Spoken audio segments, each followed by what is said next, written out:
Ladies and gentlemen, this is the Firefighters Podcast. Thanks for coming by. Now, many people from a young age aspire to be a member of the emergency services. Whether they have a dream to become a firefighter, a police officer, a member of the military, a member of the ambulance service, but very few people really pursue it.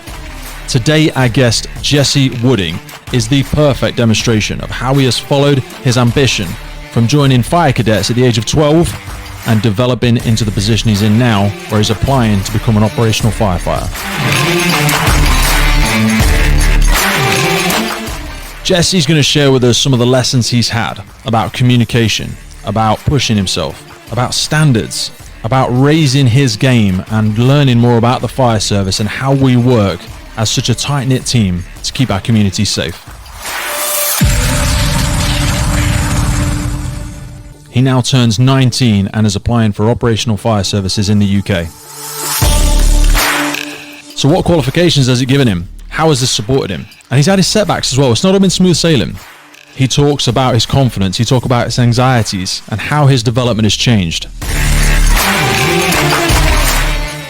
He's managed to be part of some great community projects, helping service communities staying safer, happier, healthier in their communities every day. Share some massive lessons with us today, guys. I really want you to take everything away from this. If you've got a young member of your family or a friend who has an ambition to be part of the fire service, this is a good episode. Once again, we are sponsored by the wonderful William Wood Watches. Head over to williamwoodwatches.com and check out some incredible pieces of recycled fire service equipment as beautiful watches you can carry every day with you on your wrist. This is equipment that was once forgotten, now reborn. williamwoodwatches.com. Give money to the Firefighters charity from every single purchase. Do you want to inspire somebody to join the fire service? Do you want to inspire them to help their community? Then listen in as we welcome Jessey Wooding to the podcast. Thank you for listening. Thank you for coming by. I hope you take value from it, and I'll see you on the other side.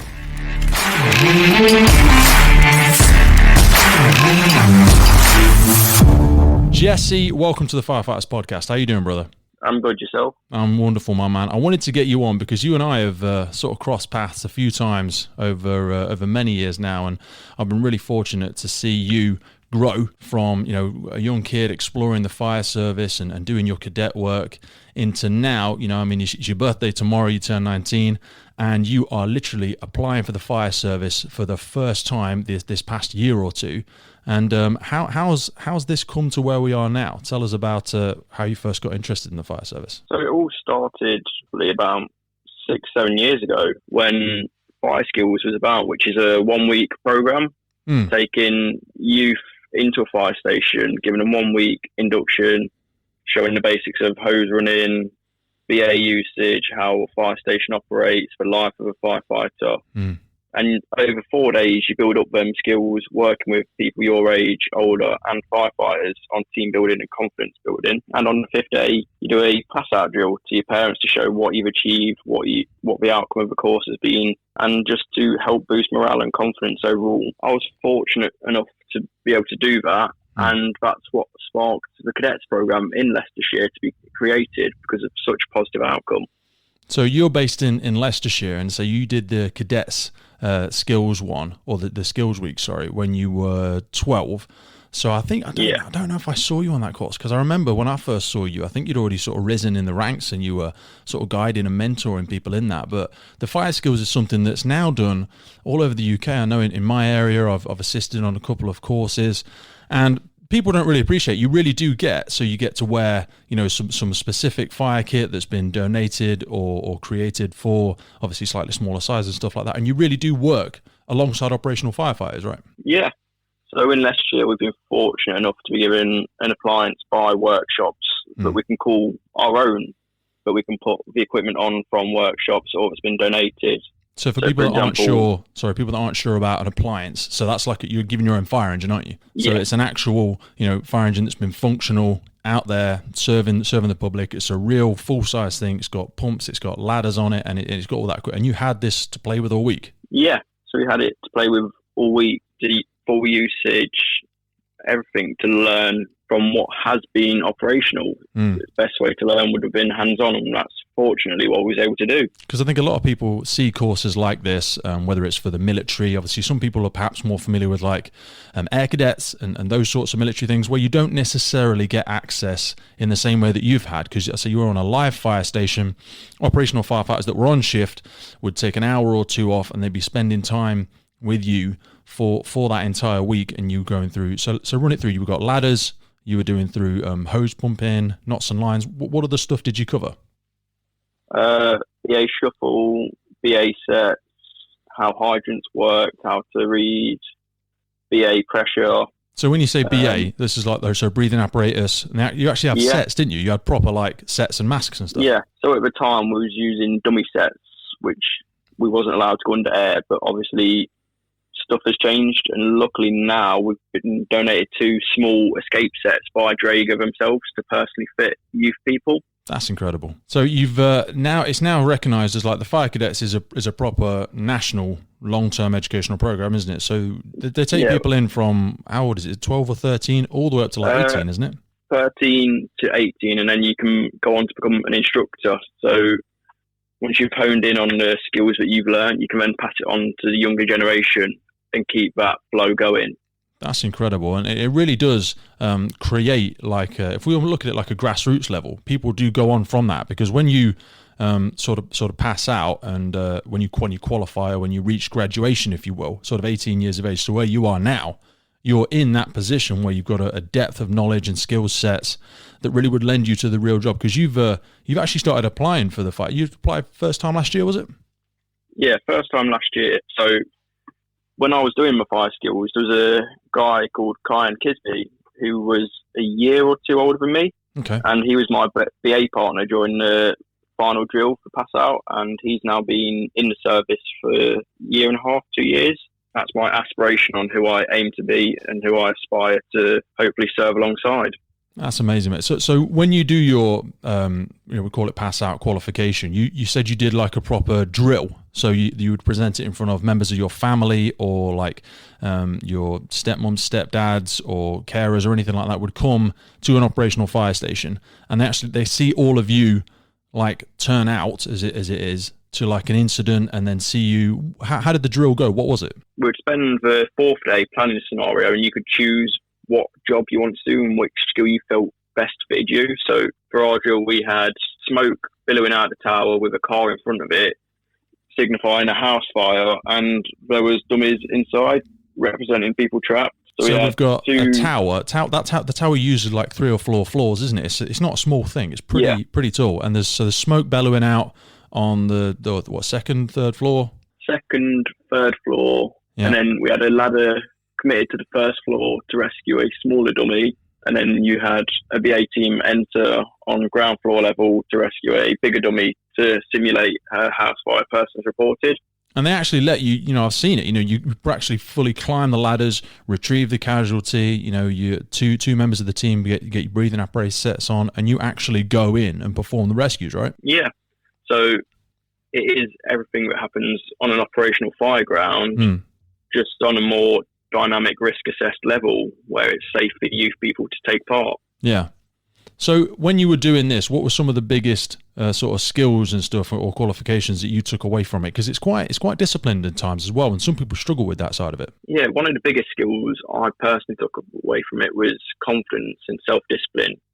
Because at the time, I wasn't doing the best in school, and I was struggling with my mental health and anxiety, and just having that escape mechanism of people that I know, even if I knew for a couple of days, I'd be able to trust, where if anything did go wrong, or if I needed just a chat or even a hug at the time, I could count on them to provide it. Yeah.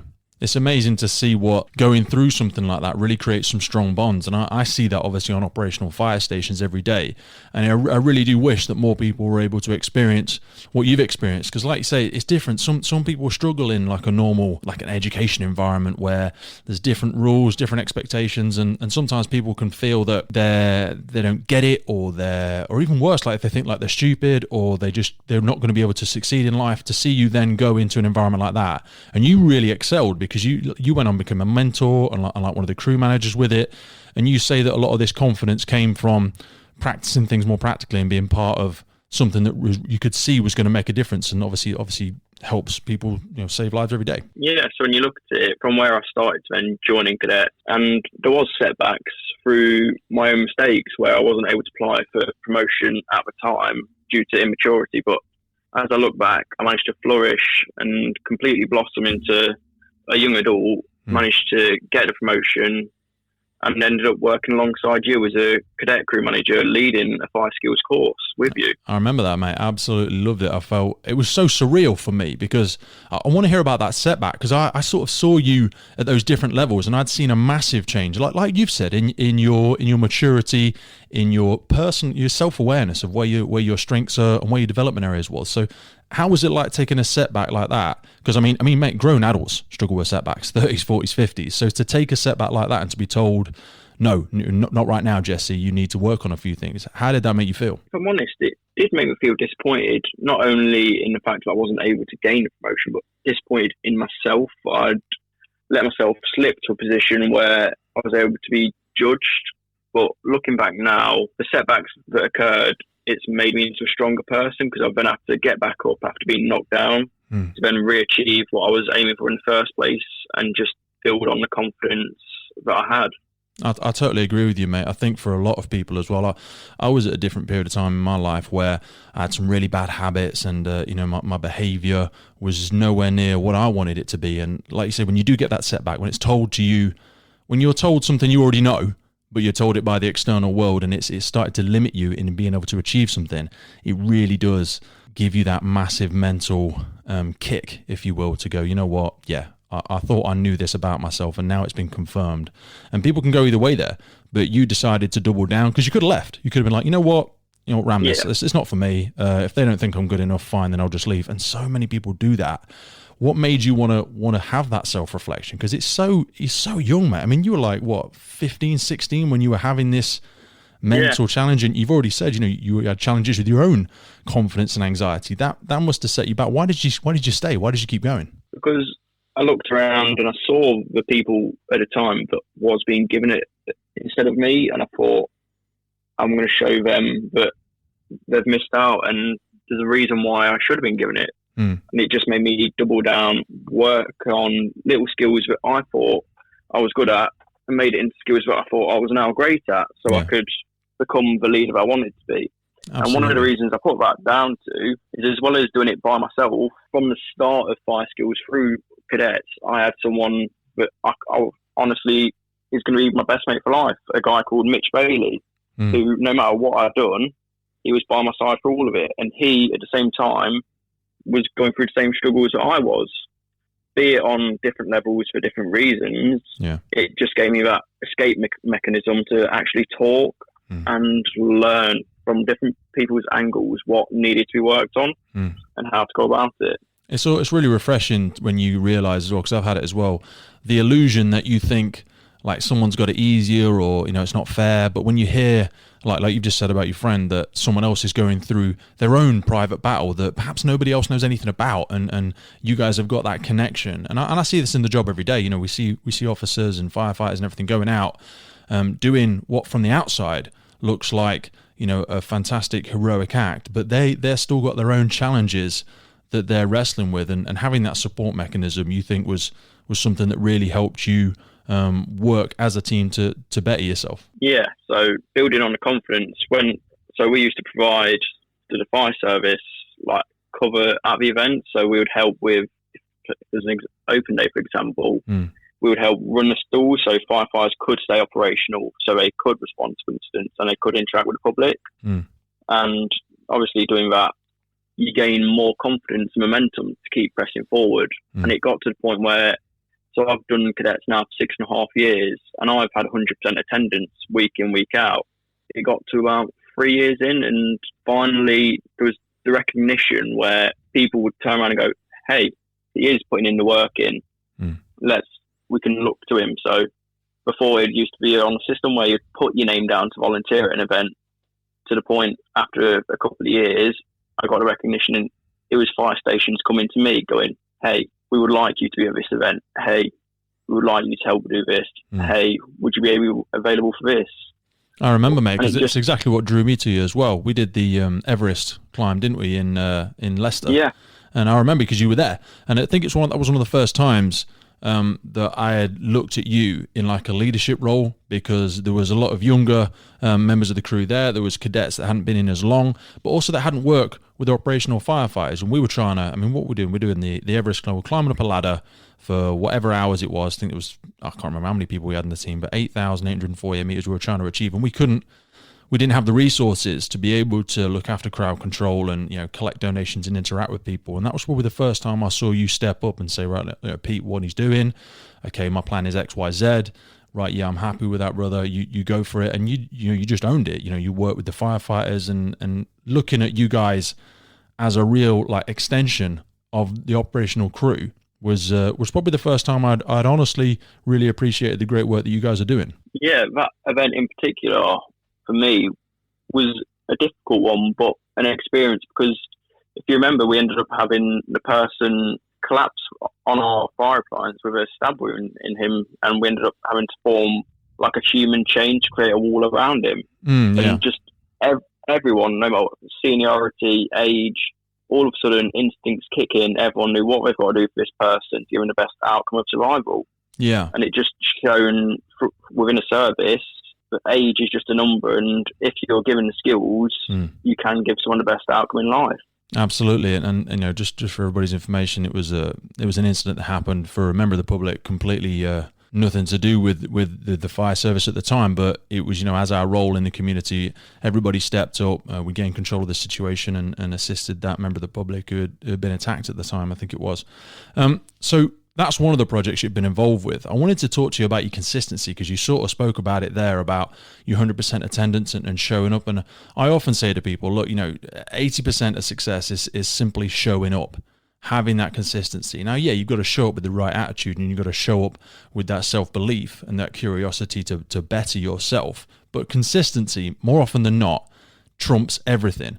Do you know what I mean? Because you said there about beginning to be recognized as somebody that can be relied upon. You could be the best, fastest, most intelligent, most articulate, driven, whatever, but if you only show up 20% of the time, people can't rely on you. How much from now seeing operational firefighters and what the role is about, how much do you think your consistency has prepared you for being an operational firefighter? Oh, massively. Just by repeatedly being in that environment, whether it's down to the smallest little trick to learning best little tips on how to do stuff, I feel it's prepared me mentally and physically, because I've saw what needs to be done, and it's gave me a longer time frame compared to other people to actually prepare for situations. So I'm not just chucked in at the deep end. Absolutely. And you kind of pick up a little nugget every time, don't you? Like, say you might be at a community event, or you might just be on an operational fire station for 3 or 4 hours doing a cadet session. But then it's that 2 or 3 minutes that you get with a different crew member who's not from that station, or you see a situation, or you hear about an incident that's being debriefed, and you think, wow, you just take that small nugget of, didn't think about it that way. Okay, that's what that does. Okay, I didn't realize we had that resources. I didn't realize that was the procedure that the fire service does. And then, like you said, over these years, you start to accumulate a massive, I'll be honest, you blow me away sometimes when we have conversations, and the breadth of knowledge you have about our operational equipment and stuff like that is quite humbling for me, because I think, I've got to step my game up. Jessey's proper on the ball here. So yeah, I still do, even get called like encyclopedia or dictionary regarding the fire service. And it's just through gaining the wealth of knowledge, through speaking to every single person. And people say, sometimes you're being nosy. I just think, no, I'm being inquisitive, because if you don't ask questions, or you don't ask in life, you're just going to be stuck in one position. Yeah. And you can never have too much knowledge and learn on the job. No. So whether it's regarding the fire service, or even if it's down to, because every single person has their own way of doing stuff. So, for example, rolling up hose. One firefighter could do it with his knees on the ground, although that puts a high risk of glass injury. It can increase speed, but another one could do it a different way, make sure it's done nice and neat, and it's just about working on yourself to find the best way. It's often like knots and lines and stuff as well. Everybody's got a different technique for a knot, but it's finding what works for you. Yeah, that's it, because everyone has their own way. It may not be the right way for someone else, but as long as that skill gets done, And that's the objective at the end of the day. I love what you say about like being inquisitive as well, because some people do. I've heard that. People, when I ask a lot of questions, say, "Oh, I don't need to know that, I don't need to be nosy." But for everybody's information that's perhaps not in the fire service, and even firefighters listening, you need to be a very inquisitive person. You turn up to an incident, you're speaking to the owner of the property, or you're speaking to a casualty, or whatever. You need to be asking the questions that don't seem obvious. Right, what's in there? What's behind that door? If I go straight through here, where's the stairs? Okay, what's that? What's it doing there? How many of them have you got? Where are they located? You need to have all of those really crucial questions to be able to cut through the noise and get the information. Have you got keys to this? Who's next door? Who owns that property? Are they here? Have you got a phone number for them? All of these things, that's what makes us effective at doing our job. So it's great to hear you've picked up that skill so quickly on. Yeah, people say you should always look outside of the box. But realistically, if you take a step back, take a breath, and flip it around, if you just look inside the box, all the answers on the outside will become visual on what you need to know. It's about doing the basics first, as people say, learning to walk before you can run. Yeah, baby, getting them fundamentals in place. So you spoke about a few projects that you've been involved with, obviously some work we've done together. What other sort of things, when you look back at some of the community projects you've done, what's one or two that stand out to you that would really signify what the cadets stand for? What community stuff did you manage to get involved in? One that massively sticks out for me and was an honour to represent the service in is what was called the National Fire Cadet Games. And that's where each service, you sent 8 members of your cadets along with a leader, and you competed in challenges and games around every service in the country in a leaderboard, just to socialise whilst also being in a competitive atmosphere. And you would all talk, you would all learn stuff from each other, and you could gain friendships for life and build that social networking of future operations where you can work with each other. Because like I said, it's that value of association as well, meeting people from all over the UK and even abroad, because I know cadets exist all over the world now, and it sort of like allows you to raise your game, because you've got your personal standards are really high. I know that from conversations we've had together. And then get into an environment like that and going, wow, you know what? There's other people out here who have really got high standards as well, and it kind of helps you raise your bar and let you know that your standards are good. That they should be that high. They should be. You should be pushing yourself. And I suppose having that competitive edge, I love that. Life is a little bit of a competition sometimes. It's not about beating everybody else, but it's about being 1% better version of yourself every day and putting yourself in an environment like that. I feel like that feeds that, and it's a good thing. Yeah, it's always about trying to be your best self, no matter what the outcome is or what the situation is. Because if you are able to provide that 100%, you can always look back and see within yourself that you've done everything you can. There's no other way. Whereas if you give 5%, you can look back and go, what if I'd done this? What if that had happened? Yeah. It's always, instead of thinking of the what if, think of what should I have not thought about? Yeah. Why did I do that? And it's a tough balance as well, isn't it? Because some people can get down on it and woe is me, or I didn't do very well, I didn't do well enough. But I think it takes a lot of maturity, and it's great to hear you've got that, where you can have that honest self-reflection and go, look, I'm not talking about regrets, but I'm just looking at it non-emotionally and going, okay, was I the best version? Because it's so easy to blame other things. Oh, well, that crew was late, or we were too late arriving, or the member of the public didn't listen, or the time was against us, or whatever. But that doesn't empower you with the ability to better yourself for a better outcome next time. But like you're saying about that self-reflection and not getting upset about it, being able to rationally look at what did I do? What was my thought process behind it? And would I make a different decision next time? And if so, could I affect the outcome? Yeah, and it just, as I said before, it just builds on the self-confidence, self-belief. So if that event does arise next time, you've already been one step ahead and you've thought about these situations prior to it. Yeah. So when you're out doing some of this community work, whether it's the cadet games or some of the work we've done together, I know you guys are really sort of clued up on some of your fire safety stuff, and you're actually able to share that message as well, aren't you? I bet it's really different for communities and public hearing it from a younger generation, because some people might look at the younger generation and go, oh, these guys and girls are the problem with HAIX calls or arson and stuff like that. But I mean, I've seen you out in the community giving this advice. So have you taken any lessons? I mean, I know you've been doing it for a long time, but what's the biggest things that, because people probably come to cadets and think we're going to run hose and we're going to throw ladders around, and yeah, you get to do that. But I know you guys do a lot of community education work as well at these events about arsons and HAIX scores and stuff? Yeah, so one of the problems you do face is the stereotypes.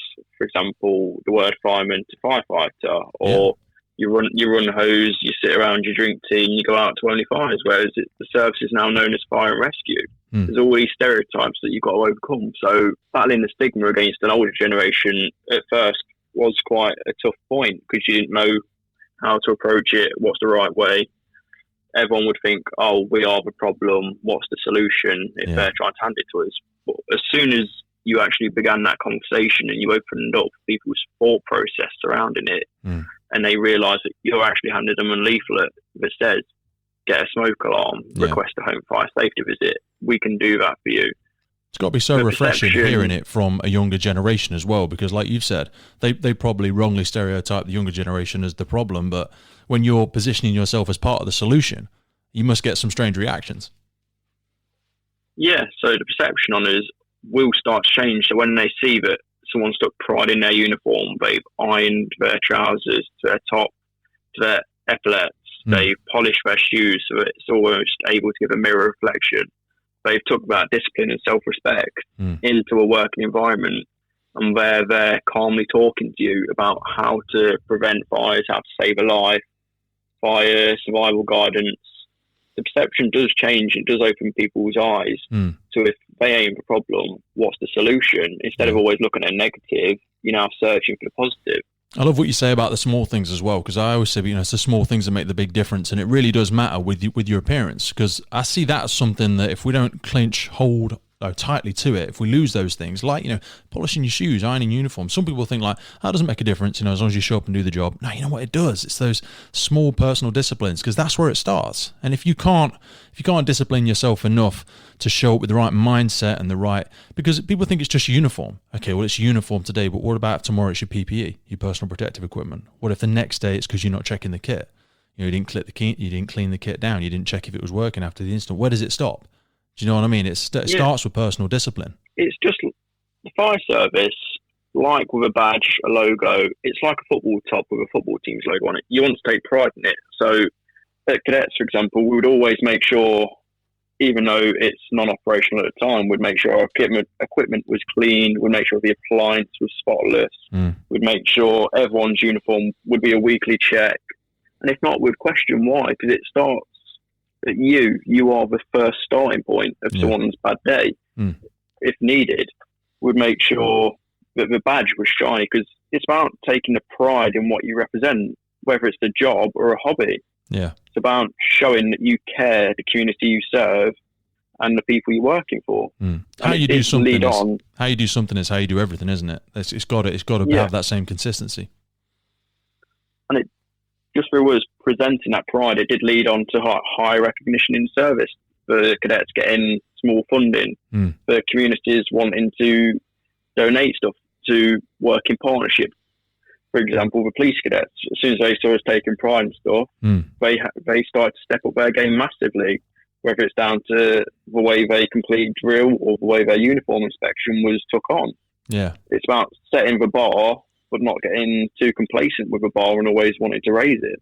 Love it. I know you said about stereotypes a minute ago, and I wanted to come back to that, because you're absolutely right. People think, oh, fireman, you're a fireman. But I've seen, and obviously we both know this, but I'd love other people to understand that fire cadets, it ain't just for guys, it ain't just for boys. It's not a boys club. You have girls in the fire cadets as well, aspiring to be firefighters. I mean, how many times have you sort of worked with girls same age as you, sort of 12 to 18 years of age, and how have you found their interest in the fire cadets? Well, surprisingly, at the cadet unit which I'm at, we have a higher girl to boy ratio, which is quite delightful to see that the stigmas and the stereotypes are slowly getting put away, and the oppression goes, and people feel free to come to us. And people say it's a man's job, it's a boy's job. No, I'm not afraid to admit this. There has been females that can probably outrun me, that can lift more than me, and it just makes you want to progress as a person and better yourself. Absolutely. It's not about she can do this better. It's about how can we work on doing this together? How can we work on doing this better? because fire service is just one big team. Whether it's from the little fishes in a pond like us, all the way up to the fire chief, the station manager, the firefighter, even a cleaner. You're all part of a service, providing comfort to a community, and you're all in it together. I love it when I find somebody that's better than me at something, to be honest. And it happens regularly. I'm not, there's lots of things I need to work on. But every time I find somebody that is better than me at something, I get excited because I'm like, well, I can learn something now. Whether they're stronger, whether they're more educated. And like I said earlier, we've had conversations where you've told me about stuff in other fire services or something you saw at an event or you spent time with a different brigade. And I'm like, I didn't even know that. Do you know what I mean? And if you were insecure, you could be like, oh no, just Jessey, shut up or go away, or if somebody's better than you at something, for some people that can cause them to shrink inside them. But you've obviously, even at such a young age, got that recognition where you're like, well, hang on a minute, there's work together. We're a team here, so I can learn that, and then I can help you with this. How much has that dynamic helped you to become the firefighter that you're aspiring to be now? Massively, even from the way which I present myself and talk, this dynamic that it sets for me, it just leads me to always want to be better and realise that although I'm happy with myself, can I be happier with working on a skill? Can I always progress? And the answer is, in short, yeah. If the answer is no, then you've got to question, why do you not want to progress in life? Because it is almost like a game of Monopoly and you want to get round as many times as you can and be the best. Absolutely. And the board changes every time you take a loop. Do you know what I mean? You think you've been there and done it, but I promise you next time round, there's going to be something different in the park. You'll meet somebody new. You'll have a different experience. And this to me really shows itself in, because you've really diversified yourself in like the last 6 months. You by no means, made it or learned everything you can in the fire service, but you've recognized that there's different ways to help people. And I think that's kind of what you're all about is trying to help, empower your community and keep them safe. Because you started working with the Red Cross like this year, was it, or last year? Yeah, so I applied at the age 17 when I started at the age of 18, and unfortunately it was delayed getting my application through due to COVID, but now I've managed to get through. I've been a emergency response volunteer on what was used to be known as the Fire Emergency Support Service, which runs alongside in partnership with the fire service for 6.5 months now. That's all. So this is a Red Cross funded resource. And for people that aren't sure about it, you guys attend all kind of incidents. And what's your role when you go out and do that? So yeah, whether it's fire, flooding, a house that is condemned, we get paged by what's known as CRCC, and they work with the fire control for all counties, and we aim to have a unit available in every county. So we are then mobilised, and we have a quota saying we aim to be in attendance at an incident in 90 minutes. But for Leicestershire, we aim to smash that target by 1/3, so we can get to an incident as fast as possible. When we get there, it isn't just a physical sport. So we run a camper van style van, so we can provide the hospitality setting, as well as food, water, as well as the physical support. We also provide the psychological support for people. So even, obviously due to COVID, but even if it's just a hug, just talking to them, and then we'll work, whether we have house insurance or not, work on trying to get their belongings out. If you have a pet, we carry pet food, we carry hygiene packs, just providing that best outcome to then get on to whether it's a council, the landlord, housing association, and we'll work on getting accommodation set for them. We'll work on, we have a system what's known as a cash card, where for people who have lost valuables or lost their wallet, purse, we can provide a set amount of money that once they're in a accommodation, give it to them, and that can be spent on. We don't judge. We're not discriminative towards anyone. Yeah, that money goes to them and pays for whatever they need to be happiness, whether it is alcohol, whether it's food, whether it's dog food, or even a new phone or a wallet. Because I think people forget that as well. Like, the fire service turn up at an incident, like you say, it might be flooding, it might be house fire, whatever. And our job is to ultimately remove the risk, to try and reduce the hazards, save savable life, save savable property. But then once that's finished, the fire service needs to be available for operational calls, because just because there's a car crash going on in one place or a house fire going on in another place doesn't mean the rest of the world is without risk and without hazard. So we've got to make that resource available as soon as possible. And then afterwards, people don't think, what happens after the fire? Well, I haven't got my house insurance. I haven't got my resources, or my clothes are in there. My kid's milk is in there. All of my documents are in there. My passport. What do I do with all this stuff? And that's where you guys come in, isn't it? So you help people with all those support mechanisms, whether it's clothing, accommodation. And like you said, I think the mental side of it is huge, because people can't think rationally. They've just had the worst day of their life, and they've potentially just lost their home, or maybe a loved one, or maybe even their pet, which to many people is a part of their family. And you guys are there to give them somewhere dry to sit, and give them some food and some care and some attention, and kind of bring the volume down, and help them access the resources, help them make the phone calls. That must be really empowering when you're out there doing it.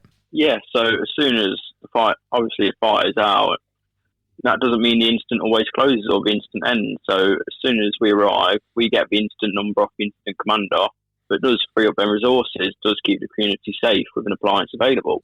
And that's when our job really starts. So we'll take over the incident, and we'll work on what needs to be done and what has been done, whether it's mitigating more risks and just providing that support service.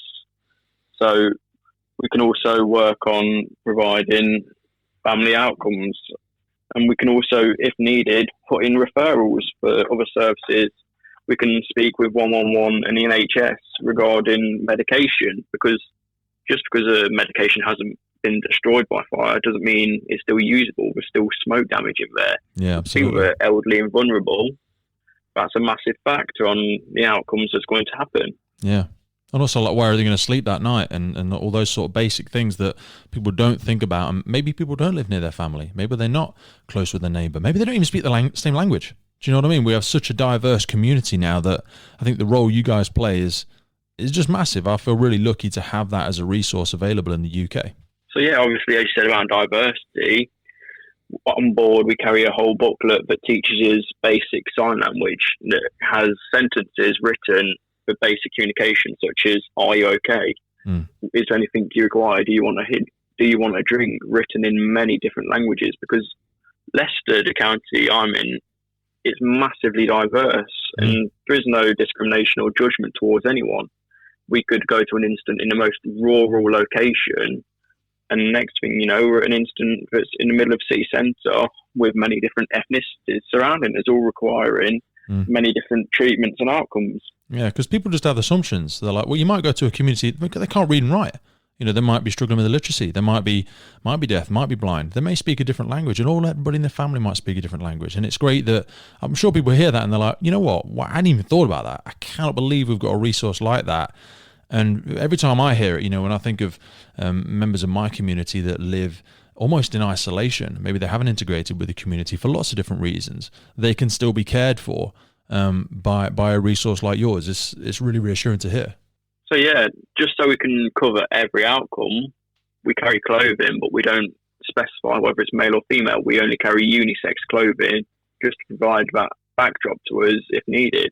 And as well as doing this psychological support from fires or flooding, or even providing welfare to fire crews at prolonged incidents, we've also done since the start of COVID, over 1,000 pharmacy drops of medicine and food parcels to elderly, vulnerable people that are shielding, just to provide that service to stop them being at risk. People forget that's a life-saving service as well. People not able to get their medication during this time because they can't leave the house. Like you said, they're shielding. Yeah, so my page has gone off at midday, it's gone off at 2 a.m, and it's gone off when in situations where ideally you would want the 2 minutes quiet, but no matter what, and it's volunteer as well, so no matter what, we will respond, night, day, rain, sunshine. If we're needed, we'll be there to provide that support. It's amazing to hear that, brother. So you've obviously gone outside of the fire service a little bit. You've stepped into a different role there, and it's given you all that experience. And now, in the past year or two, you're trying to apply this experience. You've passed your 18th birthday. I know it's your birthday tomorrow. Many happy birthday for tomorrow. And you've applied for the fire service to become an operational firefighter. So how have you found applying for the first time, and how was the experience for you? When I first saw it, I thought, oh, this will be a doddle. I've done this for years. I can just write about my experiences. But when you start reading the questions and what they're looking for, you realise that this is more than just a question. You are writing in, realistically, in 5 questions, why you should be given a lifelong job. And for me, it's not just about job. Money's nice in life, but when you have a job that's built on passion, you don't work a day in your life. So that's my motive behind it. Totally agree. So I obviously, as soon as it came out, I looked for a sport network, and luckily for me, with cadets, I was able to be greeted by firefighters with opening arms that had been in my situation, had been in my shoes, but had been through what I'm going through. And they was more than happy, willing to help, whether it's just sitting down, explaining the question from a different perspective. Did you do this? What was the outcome? And just so, what sort of questions do you have to develop for? Give us an idea of some of the questions for anybody that's never looked into it or that's sort of got the temptation to apply for the fire service. What sort of things did you have to answer? So, for example, one of the questions was name a time when a situation rose and how you dealt with it and what was the outcomes. And you can use many methods of writing about it, as long as, from the way I was explained, a story of people, but in a way make yourself a main character. Yeah. Sell yourself within the story. And that was really a bit of it stuck with me when I was trying to write it. It's quite difficult for some people talking about themselves, because we're quite, as a nation, I suppose, as a culture, we don't like talking about ourselves. But when people are applying for things, they've got to remember, we need to see what role you have played. What impact did you have? What action did you take? And what was the outcome based on your action? How did you manage to make a difference? And thinking about it, what would you do differently? So there's been systems like the STAR method, situation, task, action, result. What was happening? What did you do? How did you do it? And then what was the outcome? Did you use any of those sorts of methods? How did you structure things? Yeah, I used the STAR method. So as well as speaking to whole-time firefighters, I thought outside the box. I thought I'd also speak to retained firefighters, see it from both sides of the story, see what people have done. Unfortunate for me, I didn't get in that time, and if I'm honest, as a person, it did hit me as a massive setback. Yeah. And as a man, people don't like speaking about it, but I did let out tears, and I did feel disappointed, but I saw it as a challenge. But when it comes around next time, and you need to sell yourself better and your story better, and you can improve, and there's always next time. So fortunately for me, on this next time, with recruitment coming up, my service is being massively inclusive and welcoming. So they've set up, due to COVID, Zoom sessions from all different aspects of the service, whether it's down to the fitness and nutrition, the recruitment process. And they did manage to, on a pod system, so a cargo container with stuff built into it, what's known as a have a go day, where you can go and try do the tests, see whether you're competent enough and your fitness levels are all right prior to getting entry into the service. So it gives you standards to aim for. So there's the have a go days you're speaking about there, because you're right. I mean, the applications is tough for a lot of people, but I think some people look at the fire service and firefighting as a career, and they're a little bit intimidated by, like you referenced, the fitness side of it there. And so what sort of stuff did you have to do on a have a go day? There's what's known as a rat run system, where you wear a breathing apparatus mask and you are blindfolded with a BA set whilst in full fire kit, and you've got to navigate through a system where there could be holes in the floor. It could be a sharp left-hand turn. It could be a right turn. You could have to climb upwards or downwards. And that's to simulate being in a house fire, of moving out of the way of cables, furniture, and you've got to look for your exit after an entry. And then another test was climbing up a ladder and proving that you can do a leg lock whilst looking down and repeating whatever letter or number is on the floor. And there was also a manual dexterity test, where it's a 9-piece equipment and it's labelled out with instructions picture-wise, and you've got a set time limit to go step by step, completing their instructions to build the equipment completely as the picture shows, whilst then, after completing it, taking it apart and having it in every single position you found it with. So we've got sort of, I mean, that first one that you said about like rat run, so that's confined space test, I suppose. So how do you deal under that pressure? People might think, no, you know what? You're never going to crawl through a little hole like that in a house. You wouldn't do that. But it's more about what is your mindset like? Do you panic in that situation? There is a way in and there is a way out. You came in one way. You can get back out that way. You can fit through the gaps. So it's about how do you settle that mindset and slowly and systematically and safely, proceed through that, checking your personal protection, making sure you're not about to fall down a hole, making sure you don't just rush forward as quickly as possible and hit your head into a cage or something like. Obviously, they provide you with helmets and stuff like that, but I always think that's one of the most interesting ones because it's not a long test. It's only a couple of minutes, confined space, but it really separates people's mindsets for those that are able to demonstrate that self-control and be able to slowly and methodically work their way through. And then like you said about the ladder test as well. So yes, can you follow instructions? Do you have the strength to hold yourself in a position on the ladder? But also the vertigo. Do you know what I mean? You will at times be asked to work at height. So, we rig you up in a harness and send you up that ladder to just simulate that height and then look over your shoulder. Can you read this thing that's on the instructions? I love what you said about the dexterity one as well, because it's not only can you physically do it, but it really is about the instructions. Can you follow the instructions? It's not about being the fastest. Yeah, it's not about doing it the quickest or acting like the consummate professional. Can you listen to the instructions that you're being given and place them back in the order that you had? And I often find in those tests, you can sometimes have different members of the community, sometimes guys perhaps, who have said, oh yeah, my dad or my brother is a mechanic and I'll be able to do this quickly. But it's the people.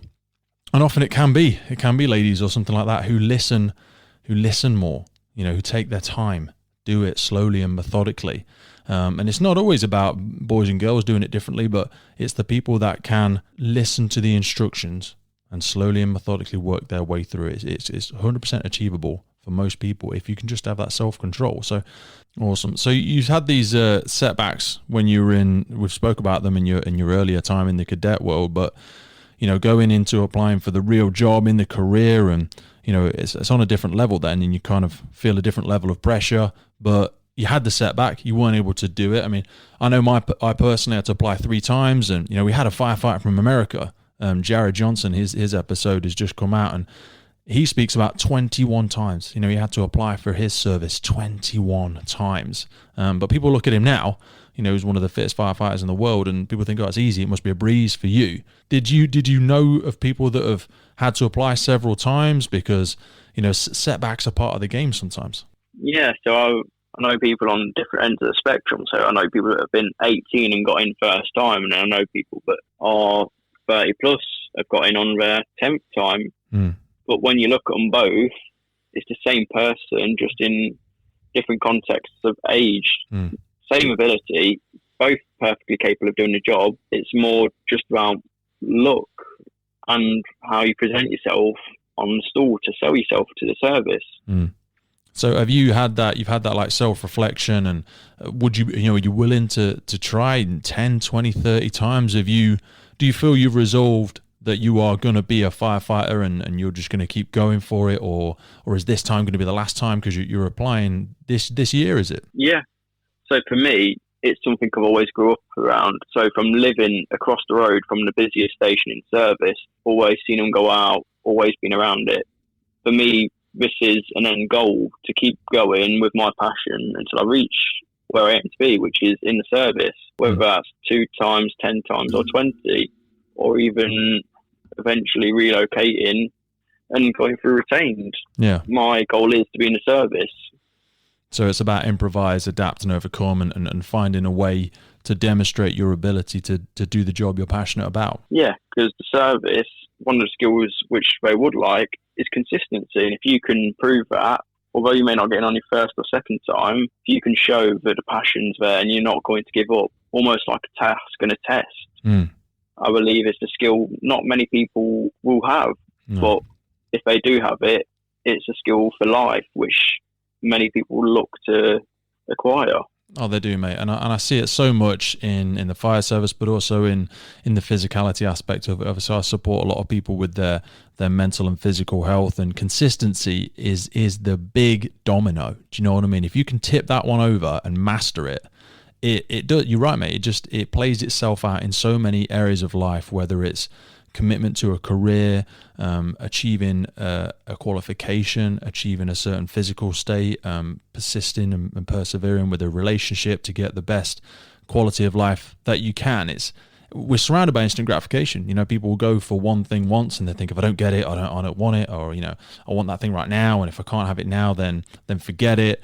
But you feel like consistency is that big factor that's going to carry you through. Yeah, feel consistency for me is something that's going to carry me far. So, for example, I'm in my third and final year of college studying uniform public services. So I've got the BTEC, and I thought I wanted to push myself to go to A-level standard. So as well as doing that and the Red Cross cadet, I also went out and got myself a job throughout this whole pandemic. So working in the early hours for Tesco, providing the online meals and the online shopping for people. For me, everything is a stepping stone in life to reach where ultimately I want to be. I love that, man. I mean, just to hear you're so hungry, because I think a lot of people will look at your generation and they'll be like, you know what, they're entitled, they're lazy, they're this, they're that. And, I remember even since the age of 16, I've always had like 3 jobs, whether it's lifeguards or working in a gym or working for my dad or, all this sort of stuff. And it's awesome to see that there's still people with that drive and that passion. You've got 4 big commitments there that you've rattled off, and to see that you're going to stay hungry, you've had your setbacks and you're still committed to doing it. I mean, anybody that's listened to some of the stuff that you've gone on with today, what would be your biggest advice, whether it's about cadets or supporting any emergency services? What's the best way for people to sort of get in contact or follow the path, or follow their own path, but their own version of what you've done? Nowadays, social media can be the biggest tool to follow paths, to work out where to reach your end goal on your path. So if you want to learn about cadets for Leicestershire, you can type in Leicestershire Fire and Rescue Cadets. Or if you're from a different county or country, put in your county or country and it should bring up where you aim to be. Type in your fire service, the county you're in, and fire and rescue. And it's just about looking into where you want to be and looking for the resources to get you there. Absolutely love it, man. And now this is a question I often ask people. If you had a billboard, what would you put on a billboard? Something to say to the world, make a change, or for something for them to aspire to live to? For me, with the fire service, it's got to be never let your inside flame go out. Love it. I really, really appreciate you taking the time today, man. I know you've got so many roles and responsibilities and your own things that you're working on. It really means a lot to have you on and have you share that message of inspiration for people that are perhaps thinking about what they want to do with their future, and they may think they're too young to get involved with this stuff and they need to wait until they're 19 or 20 or 30. It's great that you've shared that message, and I know a lot of people will take some stuff away from it. It's all about starting young. If you keep putting it in the back of your mind and letting it build up, that's when problems can arise. Whereas if you start early, you can mitigate the risks and aim for rewards. Thank you so much for coming on today, Jessey, and stay safe, brother. It's been a pleasure. Cheers, man. It's been a pleasure coming on with your feet. Well, there you have it, folks. That is the future of the fire service. So incredible to have Jessey on the podcast today. I really think it's amazing to see how the youth of today are still pushing themselves to support their community, to follow their dreams, follow their ambitions, and to give themselves to a cause that they feel makes a huge difference in keeping their community safe and really making a difference in the world. On the Firefighters Podcast, we think it's really important to support people with their physical and mental health. And I really want to thank Jessey for sharing some of the challenges he's gone through, his confidences, his anxieties, and the setbacks he's had to face at such a young age.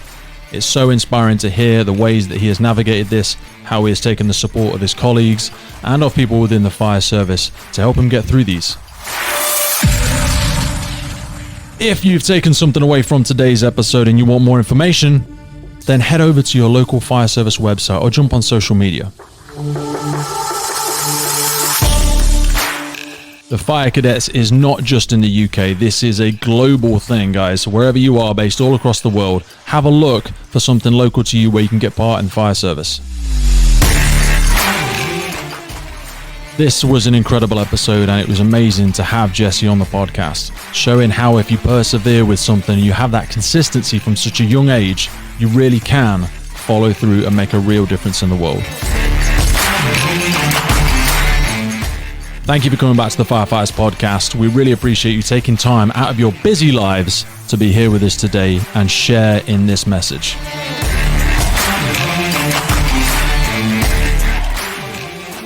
That was Jessey Wooding. This is the Firefighters Podcast. Thank you for coming by. Stay happy, stay healthy, stay hungry, look after yourself, support the community, and support your local emergency services. We'll see you very soon, right here.